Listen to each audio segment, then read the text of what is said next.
Hi friends, welcome to Manasa recipes. Today tasty recipe వచ్చేసి గోధుమ పిండితో నేతి బిస్కెట్స్ని చాలా హెల్తీగా టేస్టీగా ఎలా ప్రిపేర్ చేయాలో చూద్దాం. మరి మీకు కూడా ఇవి ఇలా పర్ఫెక్ట్గా రావాలంటే వీడియోని స్కిప్ చేయకుండా చివరి వరకు చూడండి. అలాగే ఫస్ట్ టైం కనుక మీరు మానస రెసిపీస్ ఛానల్ని చూస్తున్నట్లయితే సబ్స్క్రైబ్ చేసుకోండి. మరి ఇప్పుడు లేట్ చేయకుండా చాలా హెల్తీగా ఇంట్లోనే ఈ బిస్కెట్స్ని ఎలా ప్రిపేర్ చేయాలో చూద్దాం. ముందుగా ఇలా మిక్సీ జార్లోనికి ఒక హాఫ్ కప్పు షుగరు, ఒక 3 ఇలాచీలు వేసుకొని వీటిని ఇలా ఫైన్గా గ్రైండ్ చేసుకోవాలి. ఇప్పుడు దీనిలోనికి ఇలా ఒక హాఫ్ కప్పు పైన ఒక 2 స్పూన్స్ నెయ్యిని యాడ్ చేసుకొని ఇలా రూమ్ టెంపరేచర్లో ఉన్న నెయ్యిని యాడ్ చేసుకొని దీన్ని ఒకసారి బాగా గ్రైండ్ చేసుకోవాలి. చూడండి, దీన్ని గ్రైండ్ చేసుకున్న తర్వాత క్రీమ్ లాగా అవుతుంది.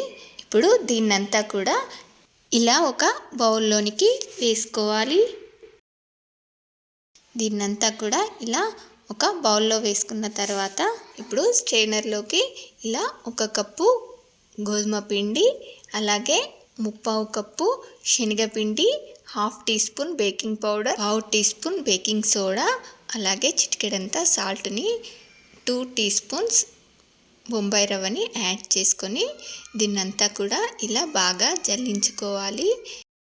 దీన్ని ఇలా జల్లించుకున్న తర్వాత ఇప్పుడు దీన్ని మరి గట్టిగా కాకుండా ఇలా వేళ్ళపైనే నెమ్మదిగా కలుపుకోవాలి. మరి గట్టిగా పిసికినట్టుగా కలిపితే మనకు బిస్కెట్స్ గట్టిగా వస్తాయి. చూడండి, దీన్ని ఇలా సాఫ్ట్గా తడుపుకోవాలి. మీకు ఇది తడుపుకునేటప్పుడు గట్టిగా అనిపిస్తే ఇంకొంచెం నెయ్యిని యాడ్ చేసుకోండి. చూడండి, ఇలా మీరు నెయ్యితో కానీ అలాగే నెయ్యి లేకపోతే ఇదే ప్లేస్లో మీరు ఆయిల్ని కూడా యూస్ చేసుకోవచ్చు. ఫ్లేవర్లెస్ ఆయిల్ని యూస్ చేసుకుంటే కూడా మనకు బిస్కెట్లు చాలా బాగా వస్తాయి. చూడండి, మనకు ఈ పిండిని మధ్యలోకి తుంచి చూస్తే ఇలా ఉంటే సరిపోతుంది. దీన్ని మరీ గట్టిగా కాకుండా మరి సాఫ్ట్గా కాకుండా ఇలా సెమీ సాఫ్ట్గా తరుపుకుంటే సరిపోతుంది. ఇలా మూత పెట్టి 10-15 మినిట్స్ పక్కన పెట్టేసుకుందాం. ఈ బిస్కెట్స్ని నేను ఇక్కడ ఇలా ఇడ్లీ ప్లేట్స్లలో ప్రిపేర్ చేస్తున్నాను. ముందుగా ఈ ప్లేట్ పైన ఇలా కొంచెం నెయ్యిని కానీ ఆయిల్ని కానీ ఇలా అప్లై చేసి రెడీగా పక్కన పెట్టుకోవాలి. ఈ బిస్కెట్స్ని చేసుకోవడానికి ముందుగా ఇలా స్టవ్ పై ఇలా ఒక పెద్ద మందపాటి గిన్నెని పెట్టి ఒక 10 నిమిషాలు మూత పెట్టి వేడి చేసుకోవాలి. చూడండి, మంటని మీడియం ఫ్లేమ్లో పెట్టి వేడి చేసుకోవాలి. మనకిది వేడయ్యేలోపు మనం ఈ బిస్కెట్స్ని ప్రిపేర్ చేసుకుందాం. చూడండి, ముందుగా నేను ఇక్కడ అన్నీ ఒకే సైజులో రావడం కోసం ఇలా ఒక స్పూన్తో తీసుకుంటున్నాను. చూడండి, వీటిని ఇలా బిస్కెట్స్ని ఇలా చేతితో రౌండ్గా చేసి ఇలా ఇప్పుడు దీనిపై మీకు నచ్చిన డ్రై ఫ్రూట్స్ని పెట్టి ఇలా మనం ముందుగా ఆయిల్ని అప్లై చేసిన ఇడ్లీ ప్లేట్లలోకి పెట్టేసుకోవాలి. చూడండి, మిగతా వాటన్నిటిని కూడా ఇలానే చేసేసుకోవాలి.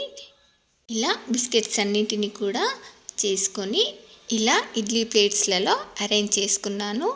చూడండి, నాకు ఇక్కడ 25 బిస్కెట్స్ వరకు అయ్యాయి. అందుకనే నేను ఇక్కడ పైన సైడ్స్కి కూడా అడ్జస్ట్ చేసుకున్నాను. ఈలోపు మనకు ఈ బౌల్ కూడా వేడైపోయింది. చూడండి, మనం ఈ బిస్కెట్స్ చేసుకోవడానికి ఇలా కొంచెం మందంగా ఉన్న వెడల్పాటి గిన్నెను తీసుకోవాలి. చూడండి, మనకు ఇలా సైడ్స్కి కొంచెం ప్లేస్ ఉండేలాగా చూసుకోవాలి. మరి దగ్గరగా ఉంటే మనకు బిస్కెట్స్ సరిగా బేక్ అవ్వవు. ఇలా కొంచెం పెద్ద గిన్నెలో అయితే మనకు బిస్కెట్స్ బాగా కుక్ అవుతాయి. ఇప్పుడు దీనిపై మూత పెట్టి గాలిపోకుండా ఇలా ఏదైనా వెయిట్ని పెట్టి ఒక 20 మినిట్స్ పాటు బేక్ చేసుకుంటే మనకు బిస్కెట్స్ బాగా కుక్ అవుతాయి. చూడండి, 20 మినిట్స్ తర్వాత చూడండి బిస్కెట్స్ ఎంత బాగా వచ్చాయో. ఈ బిస్కెట్స్ చూడండి ఎంత మంచి రంగులో ఎంత బాగా కుదిరాయంటే గోధుమ పిండితో అయినా కానీ అచ్చం బేకరీలో కొన్నట్టుగా ఉన్నాయి. చాలా బాగా కుదిరాయి. వీటిని మీరు కూడా ఒకసారి ఇలా తప్పకుండా ట్రై చేయండి. చాలా టేస్టీగా ఉన్నాయి, చాలా బాగా కుదిరాయి. చూడండి, ఇవి అంటుకోవడం అలా ఏమీ ఉండవు, ఇలా ఈజీగా వచ్చేస్తాయి. చూడండి, మనకు బిస్కెట్స్ అచ్చం బేకరీలో కొన్నట్టుగా ఎంత బాగా వచ్చాయో. ఇలా ఇంట్లోనే చాలా ఈజీగా హెల్తీగా చేసి పిల్లలకి స్నాక్స్ బాక్స్లోకి, ఈవినింగ్ స్నాక్స్గా కూడా చాలా బాగుంటాయి. చూస్తుంటేనే అర్థమవుతుంది కదా మనకు ఈ బిస్కెట్స్ ఎంత బాగా కుదిరాయో. మరి మీరు కూడా ఒకసారి ఇలా ట్రై చేసి ఎలా వచ్చాయో కామెంట్ బాక్స్లో నాతో షేర్ చేసుకోండి.